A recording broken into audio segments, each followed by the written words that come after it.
Okay, now we go on for the first set of the debate speaker to tell us about the thesis publication. Is it must or optional?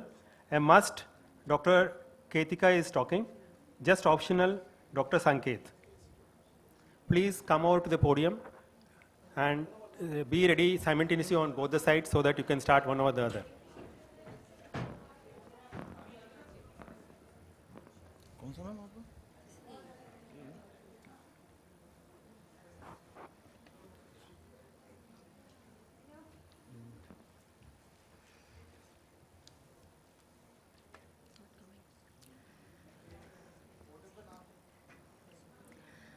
Very good afternoon, all of you. My name is Dr. Ketki. I'm from Guru Nanak Eye Center, and I'll be speaking on the topic, Thesis Publication, a Must. Let's call her here. She's all alone there. Can you call her? Moving. Please take your seats. Doctors, please take your seats. So I would like to start off by a famous saying by Walt Disney, that whatever you do, do it well. Do it so well that when people see you do it, they will want to come back and see you do it again. And they will want to bring others and show them how well you do what you do. What is a thesis? Thesis is a document submitted in support of candidature for an academic degree or professional qualification, presenting the author's research and findings. And it marks... Just 1 minute. Can I ask all the people at the end of this hall to please sit down? Hello? We'll do it. Please sit We'll down. We'll call you. Let's do something well for our students. Okay, go ahead. So it is a project that marks the end of a master's program. Why write a good thesis? Because it's the first academic contribution you make to your community. In the process of doing it, you learn. You may fail sometimes, but at the end of it, you become a master of the thesis. You also get support from the department in terms of time or surgical time given for preparing your thesis. Sometimes you even get financial support from the institution if asked for. You can try out new techniques if your institutional review board agrees to it. 2.5 years of your life are given for it. And as we say, time is money. So we might as well put it for something good. The time and labor that goes into it may not be available again ever. Maybe after your MS, you may not be able to put so much of your time in research. The quality of the thesis reflects the effort behind it. That is why also we should do a good thesis. And a properly done one will have a better chance at getting published. So why publish it? Again, because of the effort that you put behind it. The recommendations from your guide. Your mentor is there all the time behind you. He's someone senior who knows the specialty, and he's constantly motivating you, and he's after you with the thesis right from its conceptualization till the end, the writing of the thesis. And it is the first study that you do very systematically, right from the concept, the implementation, analysis, writing, randomization, etc. You get recognition among peers. If it gets published, not just national, but even international recognition can come. In fellowship interviews these days, which are becoming very common, you have to have an edge over the other people. So this gives you an edge. And even in job promotions, especially government jobs, you need publications. This is a teamwork between your guide, co-guide, and yourself. You may not have such a good team to do a publication again ever. You may be the only person doing it next time. Knowledge sharing and achievement, because knowledge grows. If you share your knowledge, it will grow. If you just keep it bound in a book in your shelf, it is not going to grow. Thus, trying to publish your thesis is very important, and it should be done after the process of submission or immediately after the post-graduation, because at that time the idea may be new, or it may be taken up by someone else later on. And it should be attended in good index and peer-reviewed journals. Thank you. I thank my faculty and postgraduates. Thank you, Dr. Ketki. Now I'll call upon Dr. Sanket to just tell whether it is an optional one to publish the thesis. Dr. Sanket, yeah, proceed.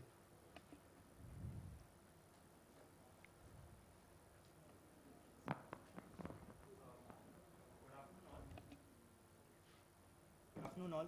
So when I read this topic, I raked my mind because it was so difficult to defend something without sounding like a academic pariah. Because thesis is such an important part of the PG curriculum. But I would like to play devil's advocate in this when it becomes mandatory to publish a thesis. Because turning back the clock, when I was a PG, when I started out, and I was given a thesis, all these questions used to give me anxious, sleepless nights because our undergraduate curriculum doesn't really cover all this. So the crux of the matter is, during the first 2 months of the PG training, a PG is assigned a PG thesis guide, then he's assigned the topic and has to submit the protocol. So he's assigned a thesis at this point in his PG training. As one of my colleagues told, a resident is a pluripotent cell. So basically he has to go through the grind of PG training, has to go through subspecialty postings, and then he realizes what his actual specialty of interest is. And may or may not, the thesis that he is given to may not collate with the specialty of his interest.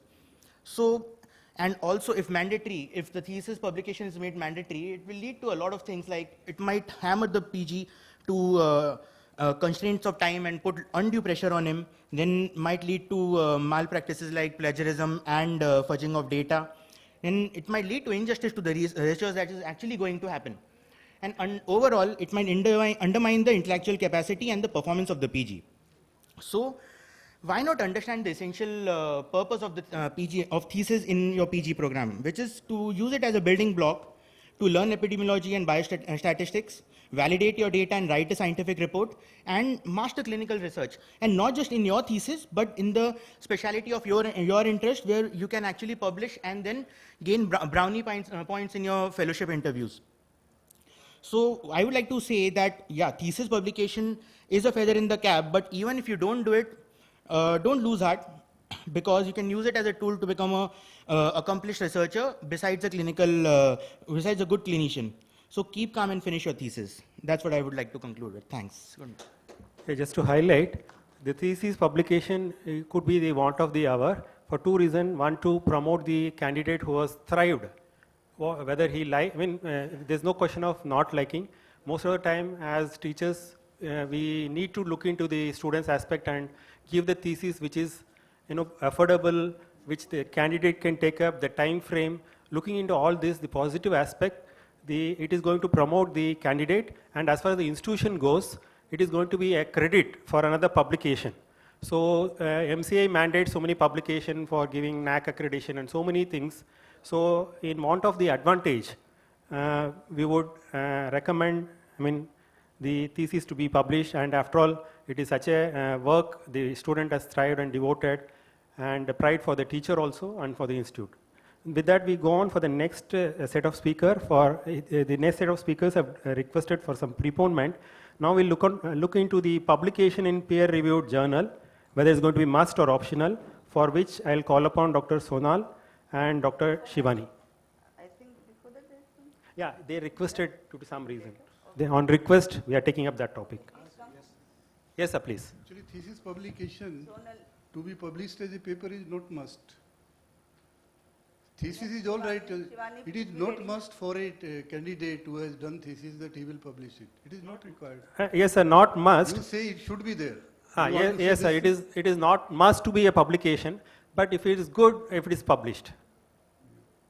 Actually, one publication is required for PG students. Yes, sir, that's what- But that before that, and Ah. thesis cannot be published.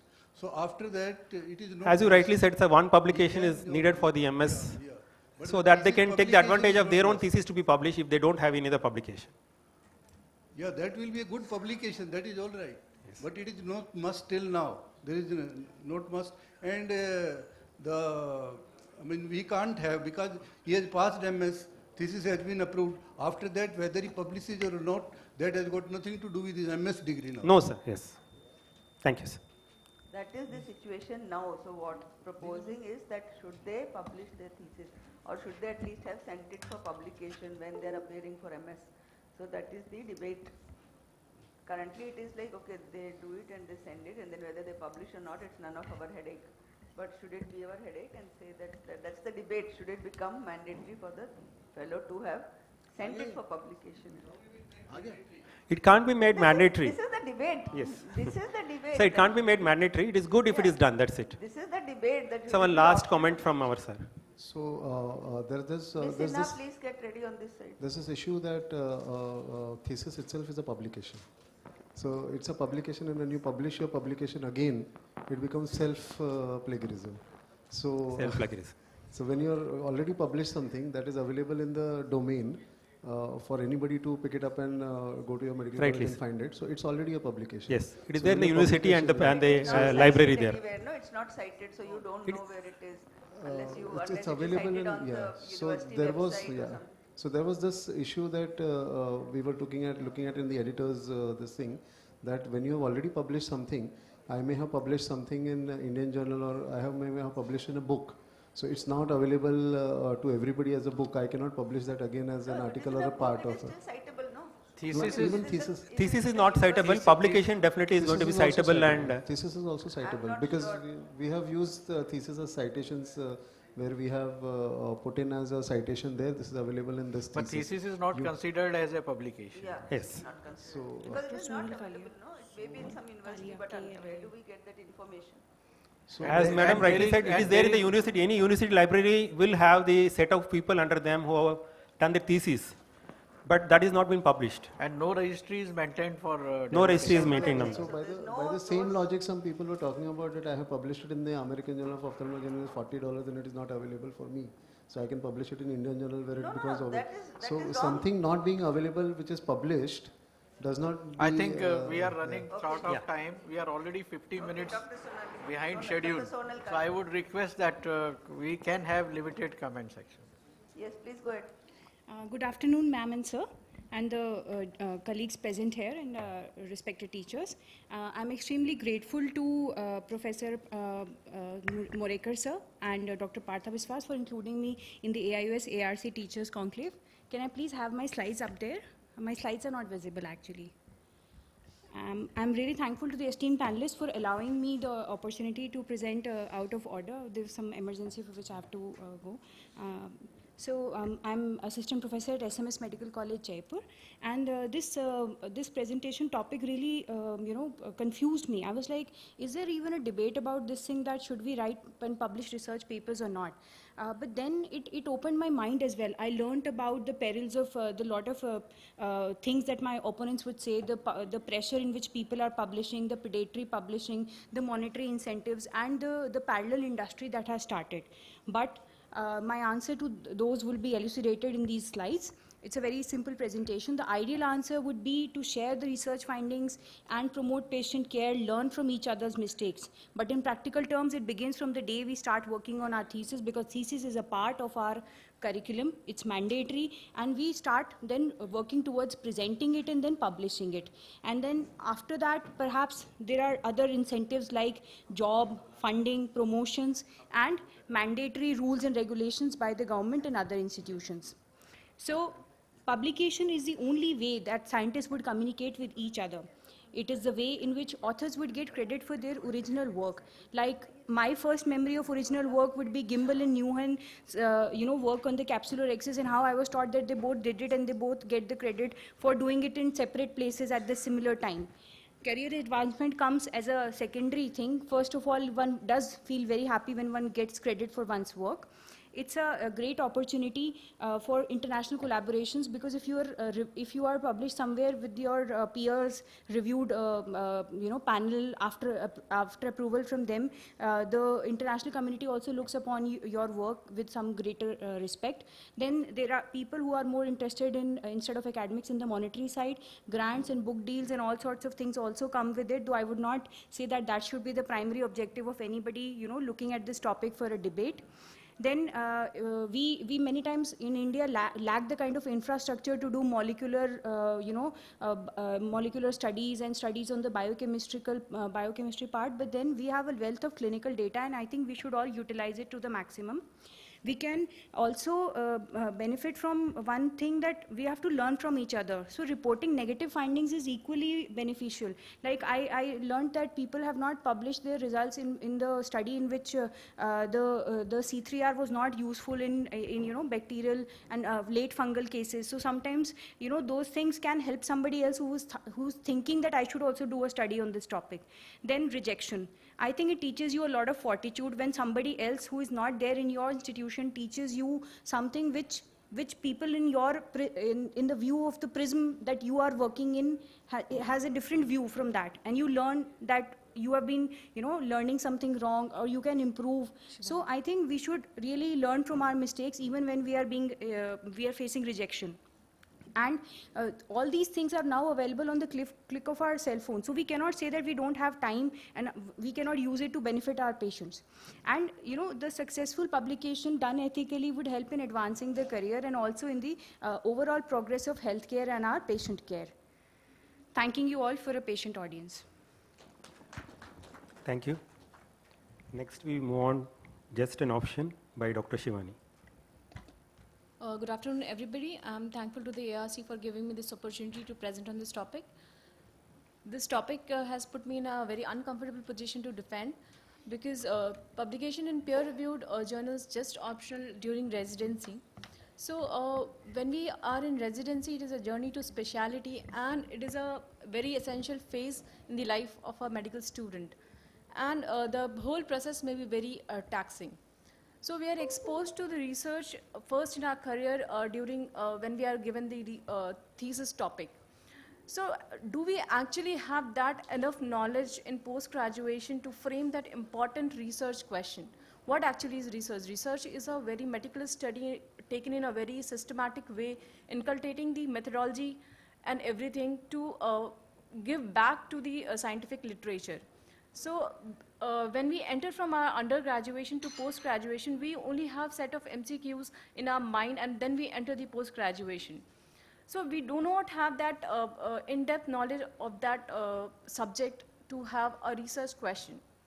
So how do we, when we look at the career graphs of very eminent personalities, like Dr. Amod Gupta sir, who has more than 500 publications. So they all did not start publishing heavily during the PG years, or they do not, they had a formative time, and they gradually, the citations, they started increasing in a very exponential manner, and they reached about 1200 citations per year. Same is the career graph for Dr. Santosh Hunawar sir and Dr. Srinivas Sada sir. So they, as with the Sada sir, he completed residency in 99 itself. But now at 2019, where we can see this graph going up, and now he has approximately 3,500 citations in 2019. So what should be the primary goal during our residency? We should have in-depth knowledge of the subject with an analytical and curious mind, so as to have that approach to have a research question and then approach it. So two main pertinent questions regarding this topic is, does the record for items published during residency, they correlate with clinical performance? And does research participation makes a difference in residency training or not? So these are from studies pertaining to orthopedic training. So they had two sets of residents being trained in traditional track and research-oriented track. And they did not, the residents who published during residency, they were more likely to publish again after graduation.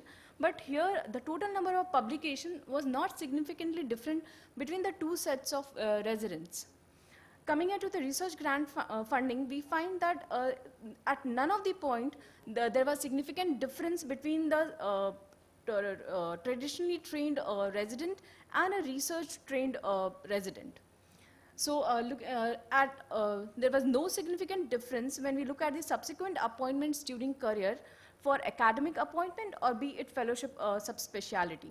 So they also looked at the in-training evaluation records, and they did not find any significant difference between the residents who did not publish during the residency and between the residents who published during the medical school. So in our setup, what are the barriers to publication? So it is the lack of resident and faculty time for research, as we have huge patient load. the absence of a research curriculum at the start of the post-graduation, the paucity of funding for research and availability of mentors, and the most important point is the lack of perceived value for research to the residents.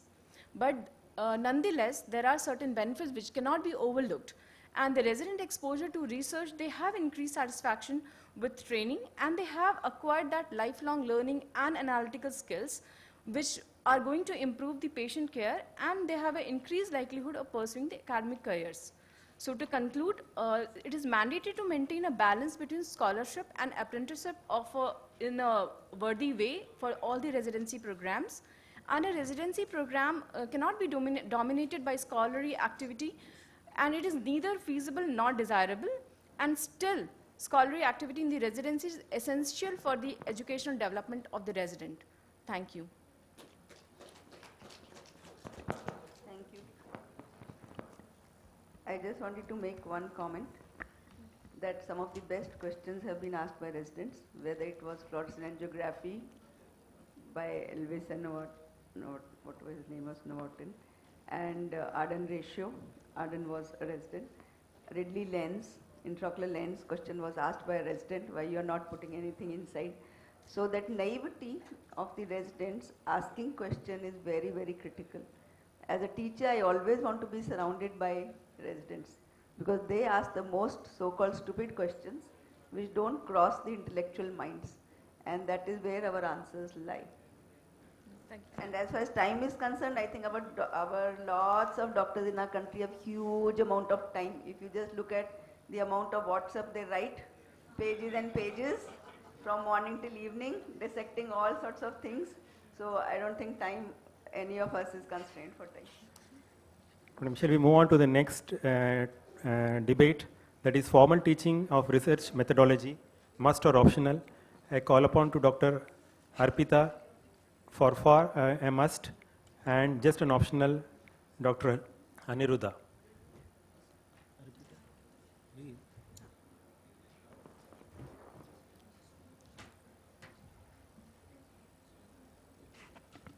A very good afternoon all.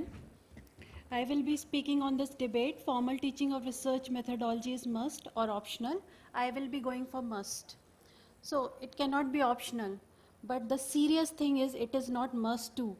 In our medical education curriculum, we read so many subjects, but research methodology was never a part of it. So it is so unfortunate. Now research is, as we all know, is the root of all diagnosis and treatment. So whenever we do any diagnosis and treatment in our clinics, this is because somebody in the world must have first thought about it, must have first read about it, must have first applied in his patient first time and has observed the findings and also got the good results and got motivated to apply further in his other patients and got the positive results. So then he go for it. Why this should be limited to me? Why it should not be applied to others? And why should not I share this knowledge with others? With this thinking, when you start, this thinking further requires a lot of knowledge and skill where you have to assess your data, where you have to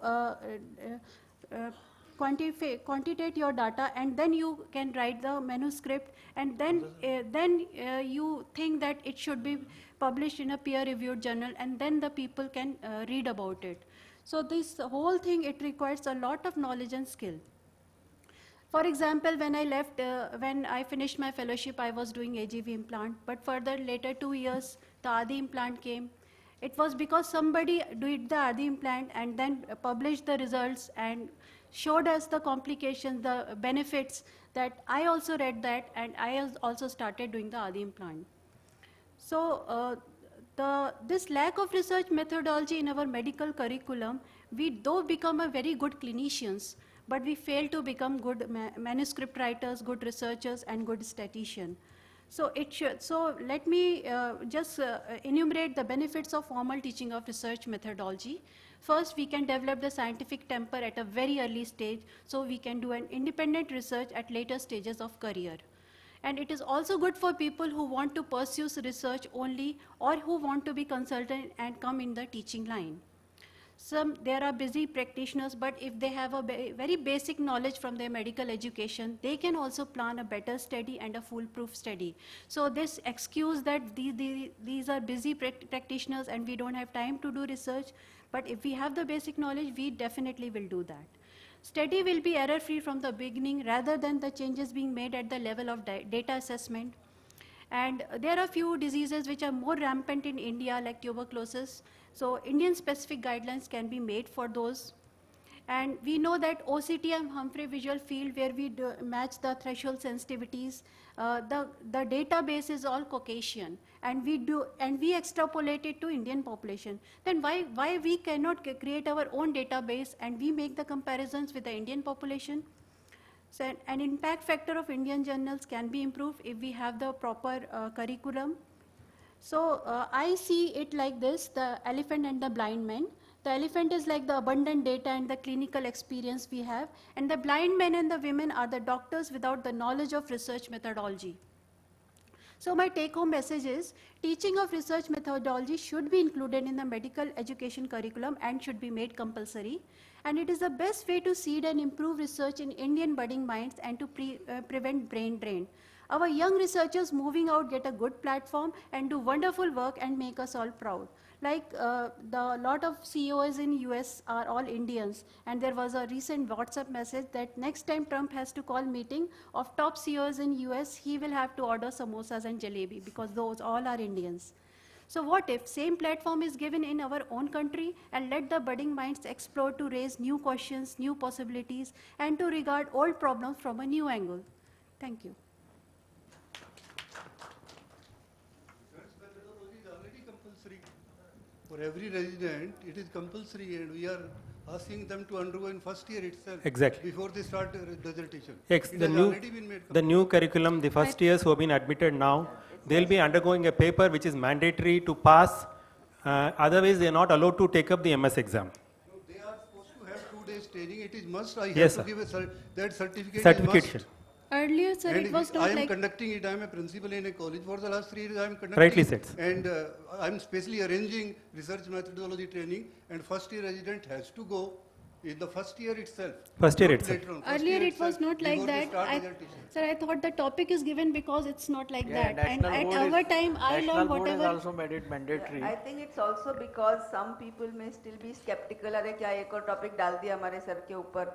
So is it really required? So some people who are still sitting on the fence, I think your message is loud and clear that it's required. Not only for that, I think additionally also, if you are presented by some pharmaceutical company with something or some new machine somebody is trying to sell, or you're just trying to read an article, or you're just trying to read a WhatsApp message, unless you're not stupid, you have that scientific mind, you will immediately see through the data.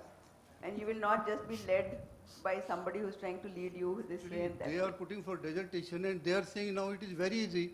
First they learn research methodology, now they themselves can make, otherwise there used to be difficulty. Yeah, So that once is it why is we are there- taking in first year Yes, itself. yes, that's why if the teachers accept, then everything becomes easy. If the teachers don't accept or the parents don't accept, then it becomes a difficult proposition. So I think your talk is in the Yeah, right it- direction. Very, Now Change we means have accept.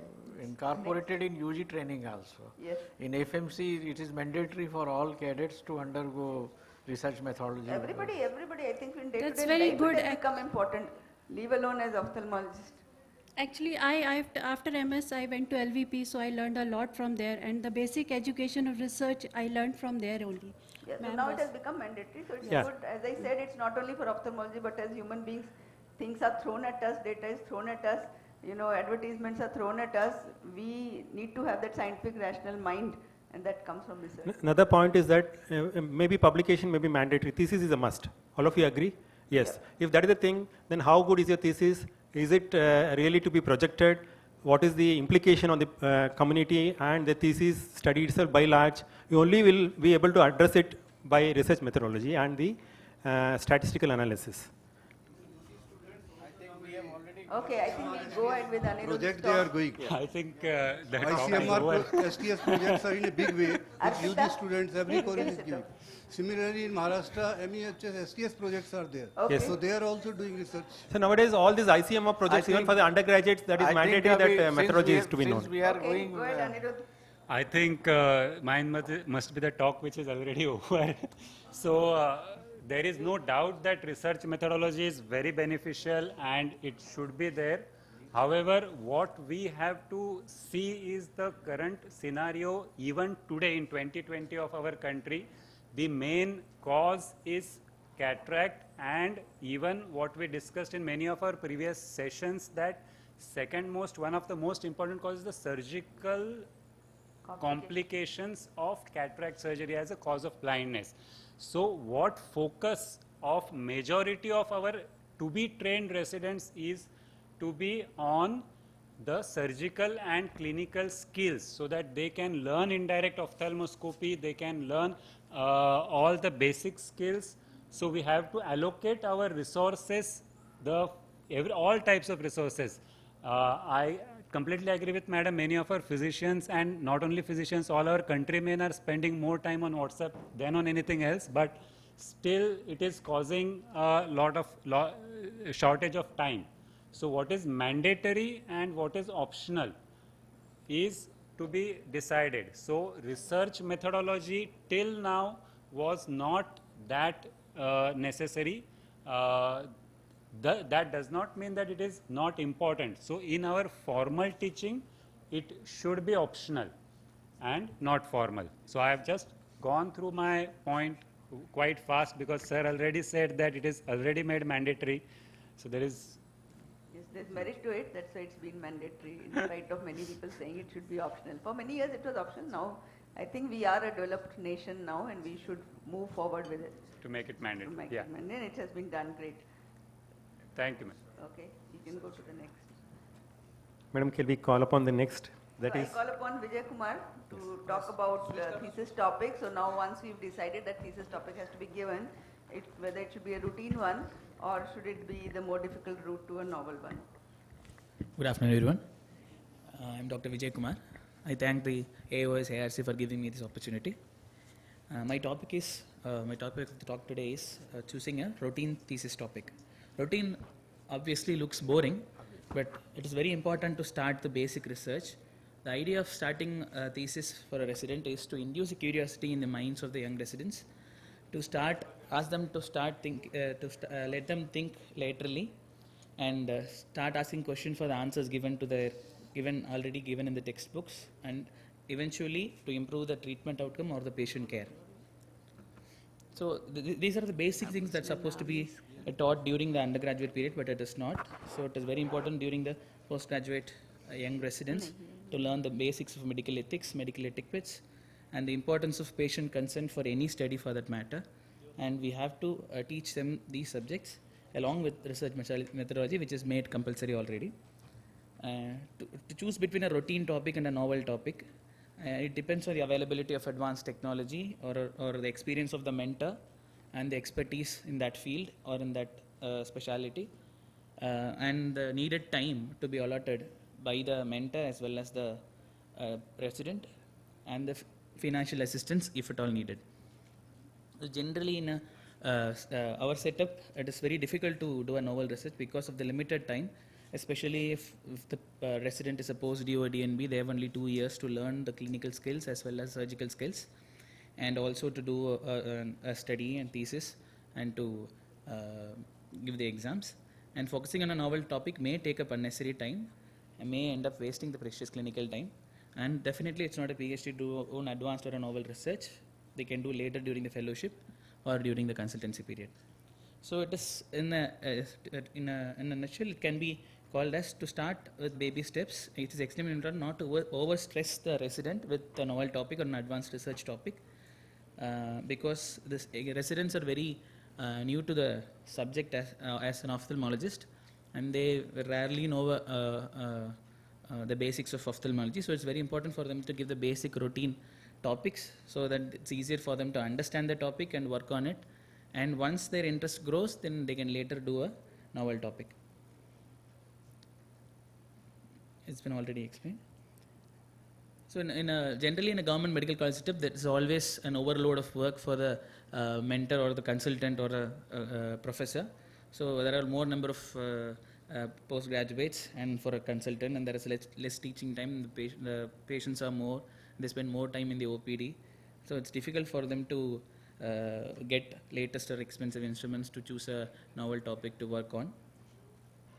So it is easier to do a routine thesis topic. So it's a known area of the mentor, and they have lots of experience in it and expertise.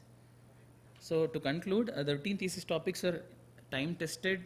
They have set protocols and guidelines, easy to do, and saves valuable time for the guide and the PG for clinical focus. Thank you. Thank you. Now, Madam Subhadra will enlighten us about the novel, thesis topic to be novel. So the residents want to drive a bicycle and not a car because cars are expensive, they are novel. You know, they are going to take too much of effort to learn. Why not residents drive bicycle? But I am sure that all the residents want to drive cars and the latest cars and not the old cars. So I think if we want to eat the same breakfast or we want to read the same school book again and again or the same comic, then I think you've already ceased to live and only existing. Living things grow. Non-livings exist. You can choose. I think there are various steps that I want to just go through between novel versus repeat. I think it makes the teacher more creative and innovative. It doesn't need to be on the latest machine or the high-end machine. So many questions have not been answered even about simple things. So we can try to answer a novel question which has not been addressed so far. So it requires the teacher and mentor to devote the time to the candidate, and it helps us to develop a lifetime of dignified and loving relationship when we take up something new. That means we are putting in that effort.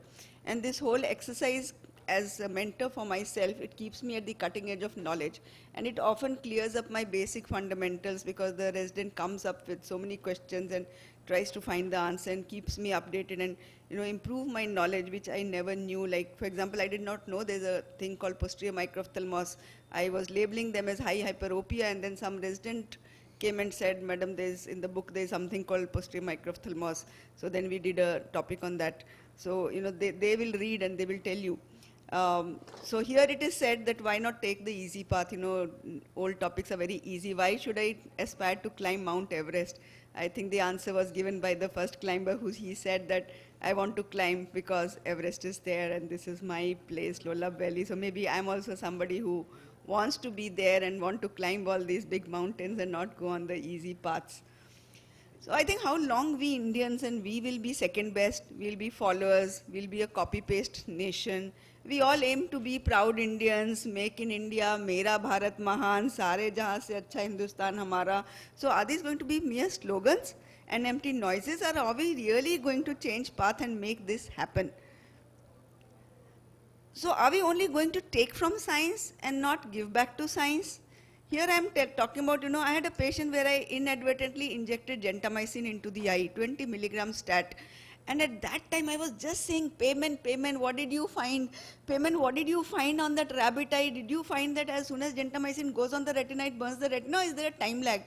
And I just washed that eye, and then I went and read Payment's article, and he's done the rabbit experiment every 10 seconds, and he's shown that the first toxicity occurs at 5 minutes. And that told me like, yeah, now my research question is, if we wash within 5 minutes, will we salvage the eye? And here's the research answer, yes, I washed the eye within 2 minutes because I was doing vitrectomy, and that eye got 20/20 vision. So the questions are still unanswered, simple things. And we can also give back to science and not only take what Payment is giving us. And this is about value of thesis for publication. If you give a new topic, it's not necessary that, a simple topic like I did my thesis on CSER. Now there were a lot of papers on CSER at that time, but there was no paper on Amsler grid.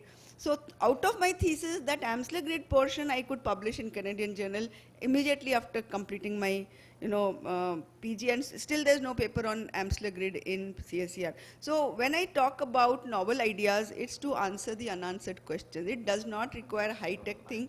It just requires some creative thinking and just that resident mind asking a question or the teacher asking a question. So I would like to conclude that as teachers in India, let us put in some effort, let us give up that lethargy, let us give up saying I don't have time or I don't have the equipment or machine. After all, Son Singh Hare discovered the central retinal artery and NAION and all in Patiala in a demonstrator of anatomy.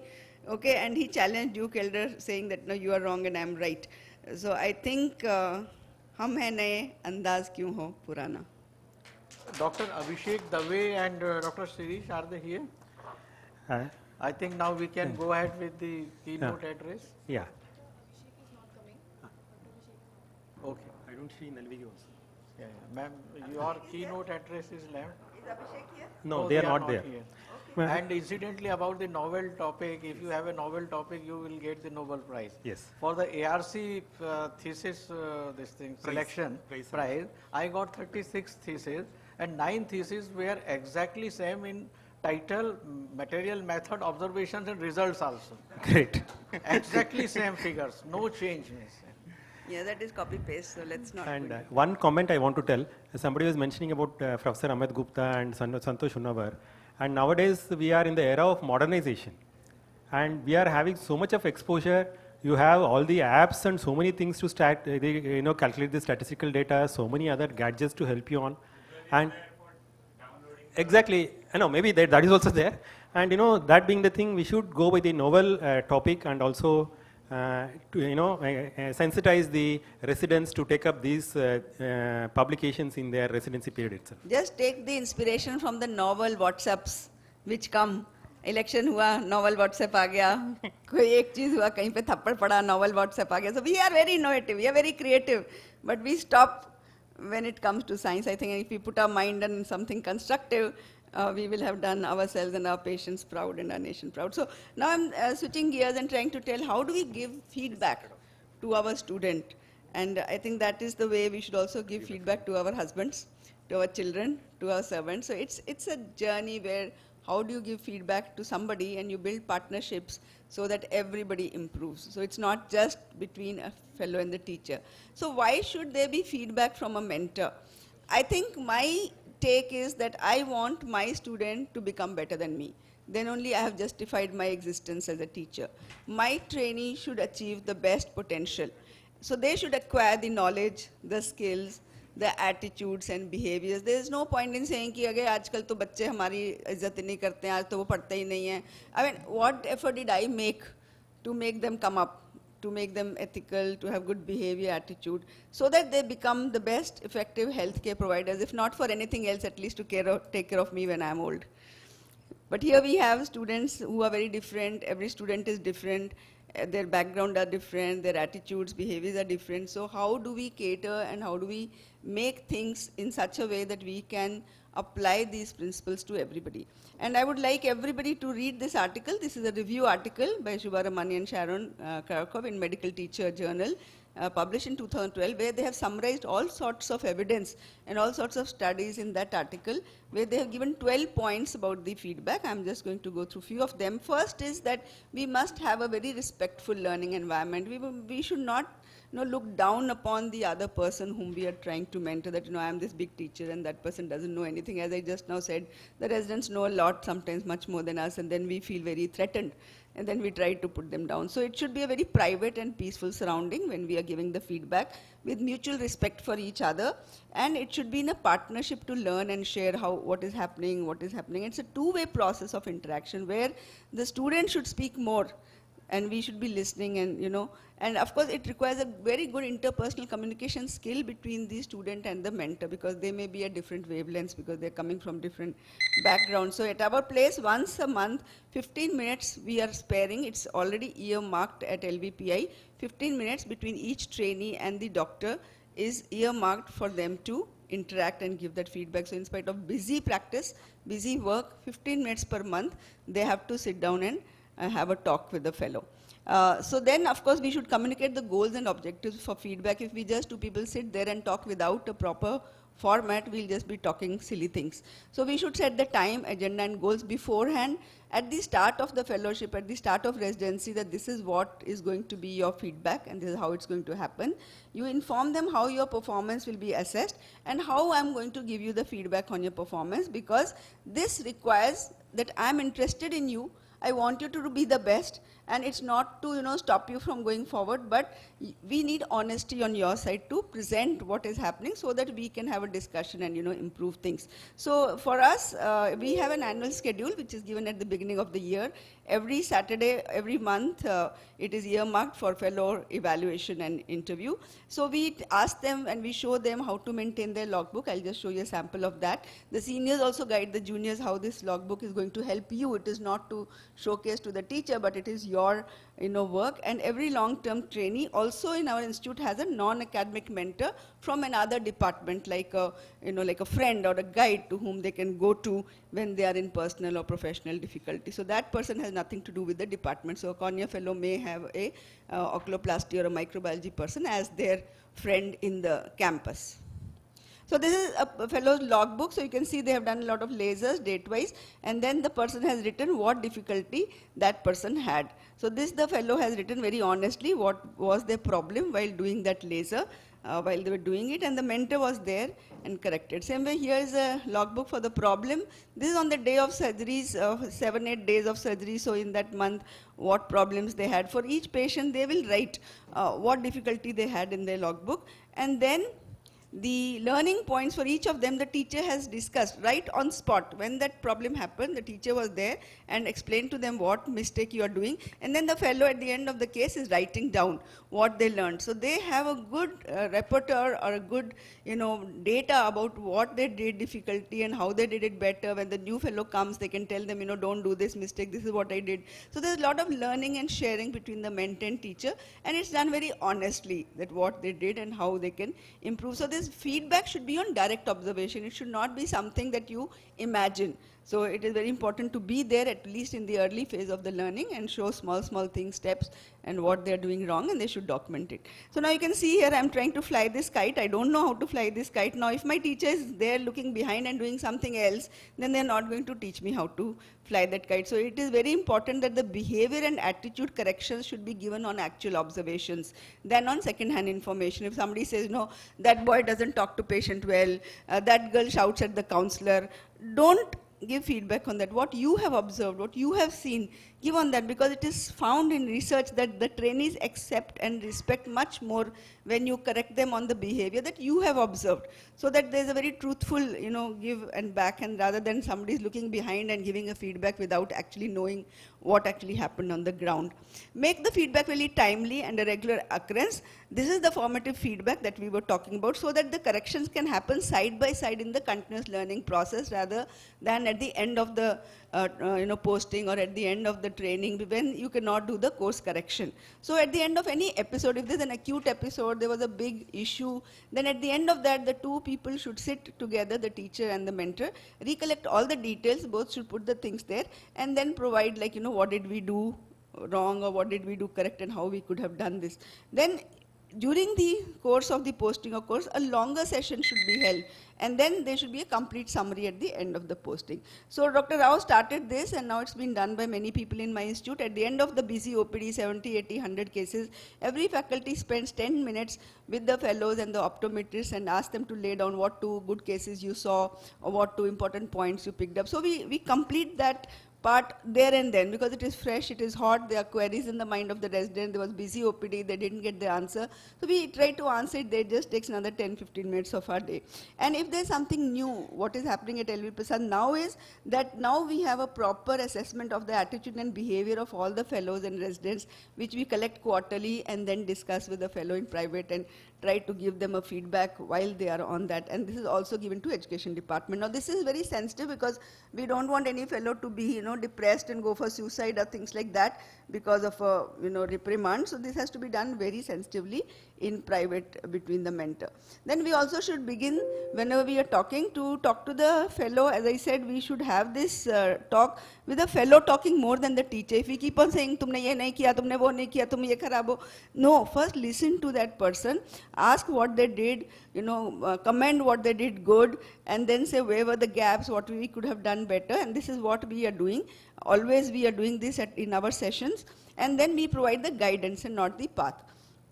So this feedback is, if the person themselves come up with that points that this is what I did wrong, that is good because that is what you also wanted to convey to them, but they have brought it up themselves, so they feel more empowered and they are more ready to learn.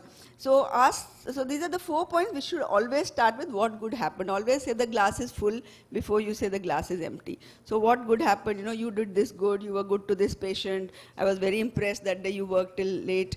So give that positivity and give encouragement and feedback on them, and then point out the weakness and ask the person what do you think is the solution, and then agree and then give more comments. So here we also do this at our institute like that. Then there are other 6 points, I'll go through them a little fast, that make it a two-way thing. Comment on the behavioral skill and not on the person. Not saying tum gadhe ho, tum sare aise hi hote ho, tum ladkiyan to aise hi karti ho. So don't make it like personality or group wise, which is very common practice that we do both at home and outside. We should talk about the traits. We should say, this habit is wrong. So somebody asked me, do you hate smokers? So I said, my father is a chain smoker, I can't hate smokers, but yes, I hate the habit of smoking. So, so how you say that you don't hate smokers, but you hate the habit of smoking. So understand the personality of the person. We get people from all sorts of backgrounds, and we've heard, people committing suicide or people getting depressed. So we should understand from where the person comes, what are their values, how they understand things, and try to learn those things. And always the session should end on a positive note. Many times in these sessions, the candidate will cry, they're very depressed, they are, crying, but at the end, they should leave on a positive note that something positive happened. So this is what is very important. When I was a retina surgeon and I was starting, there were 3-4 mentors in my hospital, and one of them, I asked, do you think I'll be a good retina surgeon? Because that time there were no women retina surgeons, and I was not sure whether I will do. So I'm having doubt. So the person said, maybe Dr. Subhadra, you can be a good surgeon, maybe. I was expecting he will say, of course, why not? Why you will not be a good surgeon? You will definitely be a good surgeon. You need to do this and this and this. But that person didn't say that. So it was so, like, going home I was so demoralized. Okay, will I become a good retina surgeon? I'm happy today I'm doing much better than that gentleman. So I think we should confirm the learner's understanding at the end of the session. Once we finished and they've calmed down, the emotions have calmed down, then we are understanding. Because it's an emotive session for both the teacher and the student. At the end of the session, we should calm down and understand that, okay, now these are the things have gone through, this is what we have understood from this session, and this is what is going to happen, and this is how we are going to change. And then, you set deadlines and conclude with an action plan that, go ahead and do this, and I'll assess you again after this much time. Put those timelines. So this is going to be daily, ongoing, and monthly. And then for selected candidates who are falling behind, we have additional meetings separately. Give them time and, talk to them both formally and informally outside the institute. And then once you've done that, then as a teacher, I think it's very important to take 10 minutes and meditate and reflect on how did the session go. When you've done, then assess yourself, because sometimes the sessions go very well. You turn out very happy as a teacher, but sometimes they don't. Sometimes you get very frustrated, like, why did I say this? Oh my God, this person is never going to change, and I just raised my blood pressure by shouting. So sit down and meditate, and sometimes discuss the challenges with your peers, with your colleagues, learn how I could have done it better, and we can all improve by, feedback from our own self. It's very important that every institute and every place where we are situated, we should create staff development opportunities. We cannot expect that every teacher knows how to give a feedback. So sessions like this, where we can discuss, where we can learn, where we can have case scenarios, how to give good feedback, how not to give a bad feedback, and that is very important, that some improvement can happen by training of trainers like it is happening now.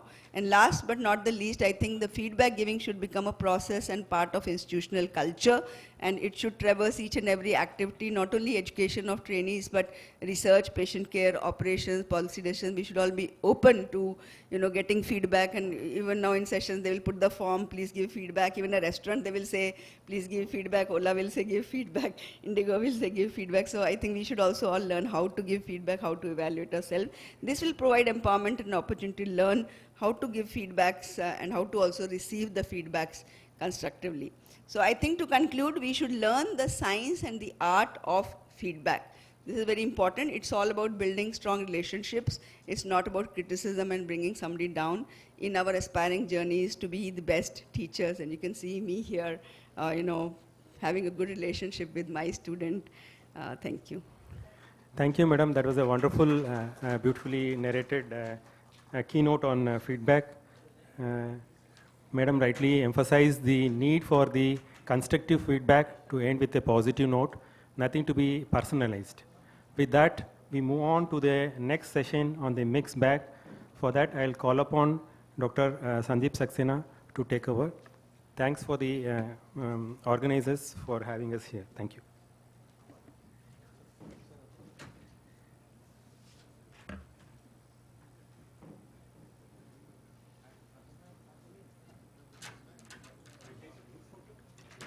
Thank you, sir.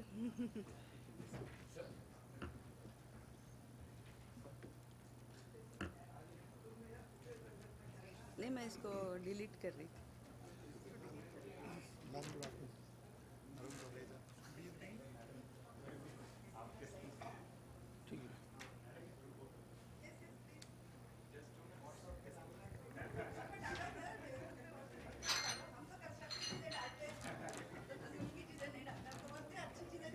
आ जाइए sir. Sandeep Saxena.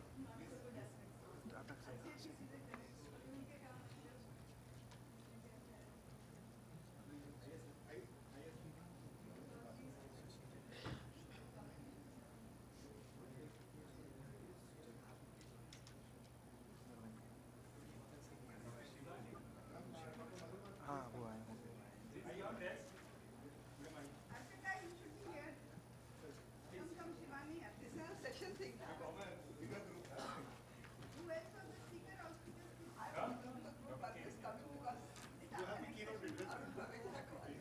I think as the photograph is being taken, I can summarize the whole session in one line, that